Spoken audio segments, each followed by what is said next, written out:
Yo, what's good, gang? This the dope guy, and I am back with another video, big dog. Hope you guys are all doing well out there. I'm doing all right, and here I am spinning the block with content for y'all, man, on my soul. Today's video is the weirdness of Tubi movies, bro. Tubi movies, low-key, be funny as hell. The acting, the camera movements, the animations, that shit be hilarious. Funny as hell, bro. Oh my god, yo, and be having some weird ass storylines, bro. I'm not even gonna hold you.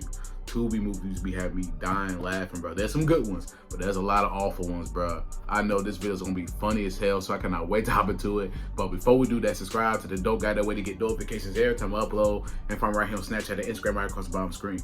So with that being said, I'm not gonna hold y'all much longer because y'all already know this go, big dog. Let's get into it. Yes, sir. I'm just a kid. Oh shit! Movies, a magnificent visual art form that can show the riveting story of one's life or journey. They can display the harshness of someone's struggles and the beauty of someone's rise, conveying emotions that whenever I see them on screen, I can't help but feel the same way the character is feeling on screen. Not only that, they can introduce you to a new world that is entirely detached from our reality. That's a fact. That I'm almost always engulfed in. I think that's a beautiful wonder about movies. They can spark out emotions from me that I just can't get from any other media.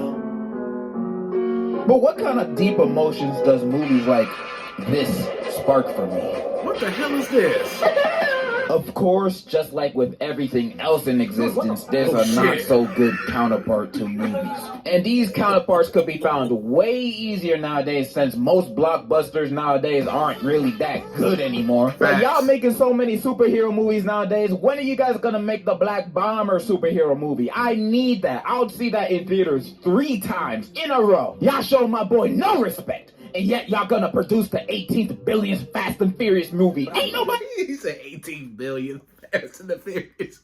Bro, I don't know how many more of them motherfucking movies they gonna keep doing. You wanna see that? And streaming services be producing half the slop we be consuming nowadays. You can find many of them on Netflix. There's a ton of banger movies on there. But after seeing it on TikTok from time and time again, it seems like there's a streaming service that is a gold mine for not only B movies, but low quality looking $50 budget, filmed on a Motorola, looking ass movies. Motorola. And when finding this out, my curiosity got the best of me. I needed to see this. And when I checked it out, I was not only amazed, but I was perplexed on how amazing these movies are. Some of these movies will make Martin Scorsese reconsider what true cinema is. And this bitch is sitting on my living room couch. You the only one with a key. What are you talking about? Tiffany the dog. Boy, I don't even know what you're talking about. I haven't been there in a week. Where the fuck did she go? Tubi, if you ain't know, is a streaming service like the others, but unlike them, out of their original catalog, they have great works of art like Bad Cat, Mary Finger Kill, and Shark Side of the Moon. You know, absolute classics that everybody knows. But outside the originals they produce, Tubi also has a big catalog of B movies. Not the jazz one, but low budget and indie movies. Man. It has a whole bunch of films made by everyday people like you and me. Yep. Since anybody can make a movie nowadays. If you got a camera, you can make a movie. That's a the fact. thing is, a lot of these films don't look the best. They show Ray or J, sound the Kim best, K. or even make sense half the time. But that's okay. These people made and created a movie that they're so proud of that they released it to the public for all of us to watch. There's no better accomplishment than that. I'll be talking about one movie today, and that movie is titled Love Beat the Hell Out of Me. And today, I'll be going through and over these movies, just so you guys can see a glimpse of what I saw of what Tubi has to offer. By the way, this ain't sponsored by Tubi. They ain't paying me jack to do this. But if a Tubi exec is watching this, my pockets are open. Just like how my pockets are open for today's sponsor. Alright, let's get this started. I gotta go to my BBL appointment later. So the movie I'll be talking about is Love Beat the Hell Out of Me. Now, I'm not sure this movie is trying to be a sequel or a remake to the 2000 movie with the same title starring the original War Machine, but honestly, my research ended there. I ain't watching both movies. The movie starts off with the beautifully done studio logos and title card with some MF Doom song playing in the background. I don't know, I've only heard them from TikTok. And right at the start, we get introduced to our 2 main characters, Doing it. Okay.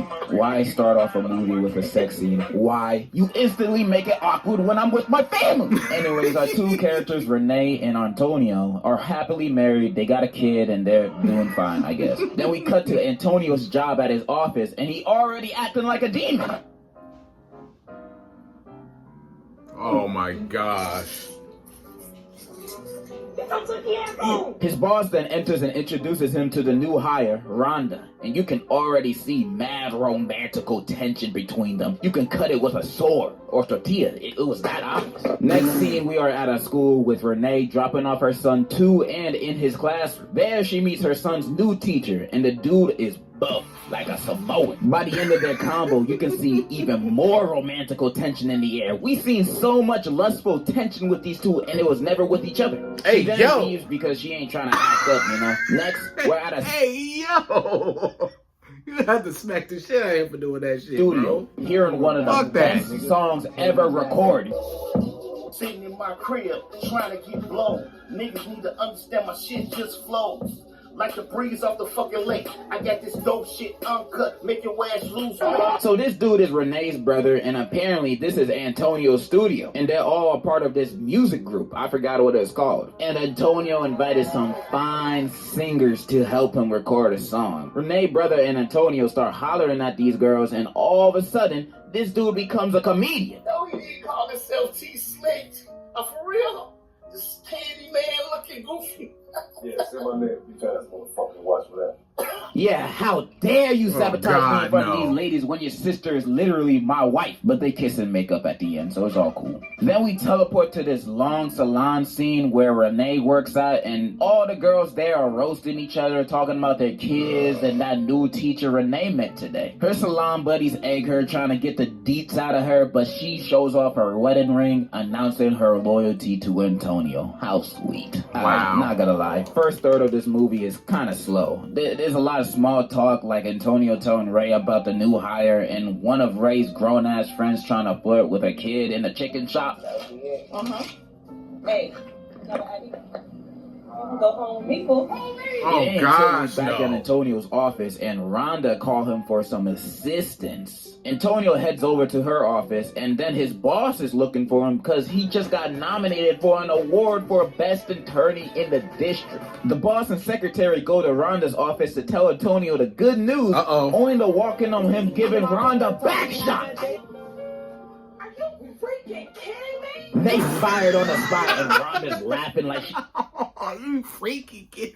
Oh my God. Oh man. God bless Tubi, an bro. anime villain. I God don't know what the bless hell Tubi, that's dog. about. We then cut to Renee, bro, showing up to their house, and he trying to tell her the bad news about her husband, Antonio. I have no idea how he knows, but like, just deal with it. But then he does one of those long build-up explanations. Instead of just saying what the husband did, just say he cheated. Your husband ain't the man you think he is. Then Antonio walks in last second, right before an actual explanation, of course. I hate when characters do that in movies. Just spit it out. Spit it out already. Then we cut to Renee visiting Antonio's old job because she just wanted to see her husband, being a working and strong man. Only to find out this man hasn't been working there for 2 weeks. She obviously mad, but then the boss tells her the real reason why he got fired, then she gets even more mad. What? You Miss Chambers. Renee, you, your job, everybody that work up in here, your nosy ass secretary. Damn. We then cut to Antonio Dumbass. making music with that singer he met earlier. Then they start f***ing. I'm not gonna sugarcoat it. My guy really said, I already cheated once. I might as well do it again. Then Renee finally the block. confronts him about his cheating, his job, and she is tired of his dishonesty. You need to calm down. Stop telling me to calm down. This man just starts going Chris Brown on her and Oh, starts shit. chasing her with a gun like he John Wick. What? In the most intense chase scene I've ever seen in a movie. I ain't gonna lie, she thick though. She thick. This nigga is stupid.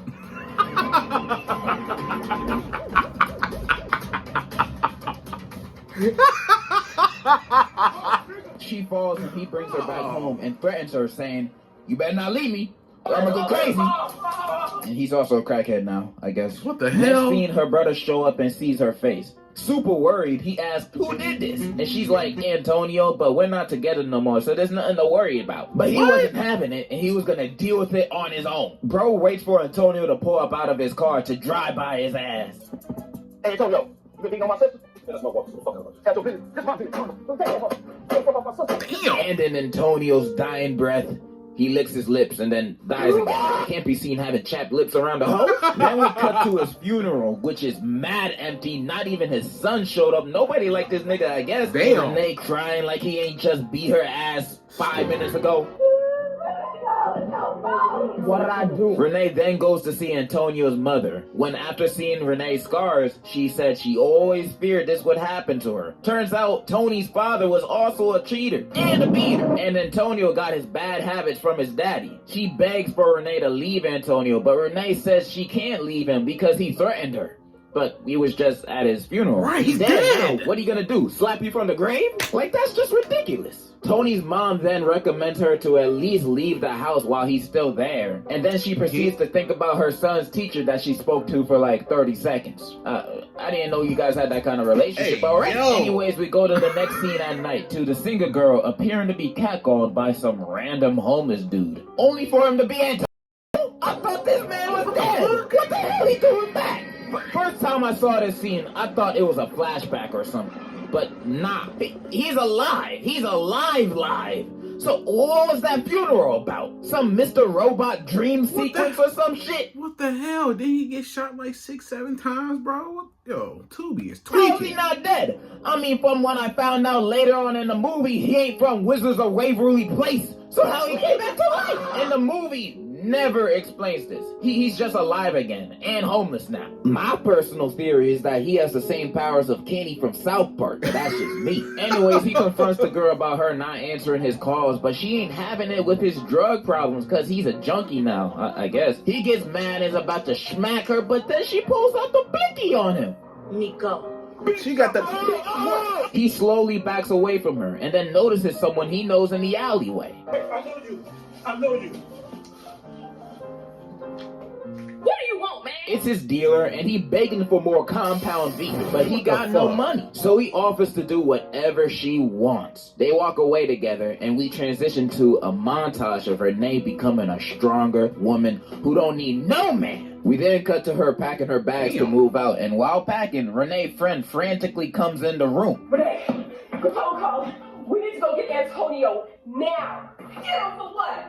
I said we need to go get Antonio. And she does one of those things where she don't explain why she has to do it. She just says, there's no time. Like, nah, you gotta explain why I need to fuck save that. my abusive husband, because I'll never be in the mood for that. Renee eventually agrees to go, and as they looking around for him, they pull up to a trap house, and then her friend like, nah, let's just get out of here and call That the shit, police. fuck This place him. ain't I safe. left his ass. But Renee's like, nah, he my husband. Nigga, you leaving him. Both of them go inside and Renee's friend starts tripping for good reason, saying again, this ain't safe because there's literal junkies walking around and why we doing all this for him? Him! Then Renee says, Look, I just need to know. I just need to know what he's been up to. no, what? you He at a doing? crack house. He's That's a an cop. obvious sign to know what he's been up to. Renee's friend is spitting wisdom while Renee herself is spitting dumbassery. Anyways, they Dumbassery. find Tony and he acting like his usual self ever since he died. Antonio! Damn. Who the fuck coming in my crib? He started begging her to come back and Renee just staring at him for a little bit and she just says, let's get out of here. Hell she seen nah. everything she needed to see. Then why the hell y'all here? What the hell you expected to look to him to be? Bro, what was the point? You're leaving him. What the fuck is the point of even going to that crack house, bro? First of all, why is he even alive? I swore he just got shot. Tubi, whoever wrote the script, directed this shit, produced, fire all them niggas. Kingpin of the Fire house. all They them niggas. leave, and then he chases them, and then we transition to a murder scene, and it turns out Tony's drug dealer died of an overdose, and they suspect her boyfriend of doing it. Now, they haven't even identified her body yet, so I don't know how they know she has a boyfriend. One of the cops walks outside because he keeps complaining about the stink of the body. Please get that damn body out of here. He then sees a group of young African-American men hanging out, minding their own business, and then the woman cop sees this and is like, Man, I bet you $20 I see some drugs to talk. You know what? Hold it right there. Oh y'all my just saw God. these random dudes and automatically assumed they did it? You That's didn't fucked even up. question, Don't question them them. for yourself. You just went after them without no evidence. Like, damn, this movie's more realistic than I thought. But this one knows karate, so movie logic, I guess he did it. And that's the last we hear or see anything related to that, so what was the point? We cut to Antonio walking to Renee's house, begging some more, but Renee is really done with him this time. He tries to beat her ass again, but she's a strong, independent woman now. So the self-defense training came in clutch. She then tells him she going to church, so if he coming, he can come. He says, yes, I'll go anywhere with you, and enters the car with her, which I don't know how she comfortable with this man being in her car after he literally just tried to knock her out like he was Tyson. They enter the car together, and that's it. That's the end of the movie. That's it. Yep. But it has one of those, hopeful, yes I am hopeful as today, and this, so that automatically makes this one of the best movies I've ever watched. Now, what are my thoughts on this movie? I thought it was pretty gosh darn entertaining. Sure, it had its mishaps like having a slow first 20 minutes, but overall, I freaking loved it. And I'm never gonna judge the acting of these types of movies. I think that just comes with the Tubi package. But I guess it does, bro. Movies This shit always is takes crazy. a turn in a direction that I'll never predict by the time I'm at the end of the movie. Like, who the hell this guy robbed? But I love movies like this. They're fun to watch, and I bet the people who are making it had fun making it too. Now, I'm not gonna fuck around and say this movie's amazing or anything, up there with the likes of Citizen Kane and Date Movie. But if you're looking for something stupid, fun, and entertaining to watch, I recommend this. Because I think this movie encapsulates what Tubi movies are about. Clearly. Ridiculous. Anyways, I hope you guys enjoyed this video. I know I've been gone for God knows how long, but hopefully that won't happen again. Hopefully. But I still 100% definitely love all of you guys. Oh shit. I love you. I love you. Also, thank you, War Thunder. Jesus Christ, bro. Man, I can't imagine watching that movie under the influence, under the act. I could just imagine how much I'll tweak off watching this type of shit. He got shot like 6-7 times. He got fired from his job. He got shot 6-7 times by his brother-in-law. He comes back alive. He's a crackhead now. Shorty, he was just trying to beat on his wife. And then there's so many fucking questions about this movie. I bet if I was to watch this movie kind of lit, I know I'd be probably in fucking tears, bro. I'm gonna actually watch this shit, man, for real. I should watch this damn movie. Tubi be tweaking. Bro, this pretty much sums up what Tubi movies are about, man. For real, bro. Tubi's got some good movies, but it's a lot of iffy, shitty ones, bro. I'm not even gonna hold you, bro. Tubi be tweaking. Hell nah, yo. Funny ass video, commentary, all that shit, man. This shit was hilarious, bro. This was funny. I don't even know what to think about this shit. This shit is insane in the membrane. Hell nah. But yo, hope you enjoyed the reaction to this video. If you enjoyed my reaction, please give me a thumbs up. Subscribe to the Dope Guy Big Dog. Hit the notification bell whenever I upload. From right here on Snapchat and Instagram, right across the bottom screen. Any other videos you may check out, please comment to this video and my other videos. Leave likes and comments on all my videos. Help grow the channel, help the algorithm. For sure. Hell no. Tubi be tweaking, bro. Yo, I ain't gonna lie. I be watching Tubi movies, but yo, this shit crazy, bro. Wild ass movie, bro. Funny as hell. I ain't even gonna hold you. But yo, shout out to everybody in Tubi, man. Get that money, big dog. For real, on God. But yo, it's the Dope Guy, and I am out. Yes, sir.